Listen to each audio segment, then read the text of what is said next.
தேமுதிகவுக்கு கொடுத்ததுக்கு திருமாவளவன் அவர்களே clear statement சொல்லியிருக்காரு.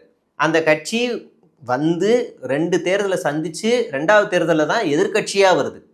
எதிர்கட்சியாக தமிழ்நாட்டில் வருதுன்னா அது வரலாற்றுலேயே ஒரு பெரிய விஷயம். இது வரைக்கும் திமுக அதிமுகவை தாண்டி காமராஜர் காலத்துக்கு அப்புறம் எந்த கட்சியும் வந்தது கிடையாது. எதிர்கட்சியாக கூட வந்தது கிடையாது. வந்து 2 அப்ப இந்த கட்சி வந்திருக்கு, இது ஒரு பெரிய கட்சி.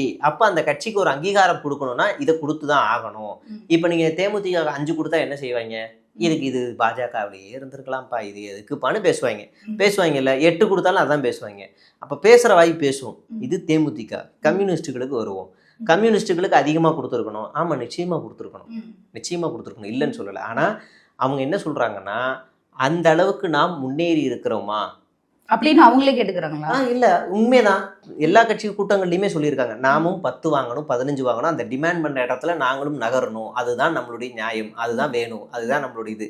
ஆனால் அந்த கட்டத்துக்கு நம்ம முன்னேறி இருக்கோமா, அந்த எண்ணிக்கையை நாம் அடைகிற அளவுக்கு நம்ம முன்னேறி இருக்கோமா? போன தடவை 6 கேட்டு 2 ஜெயிக்கிறோம்.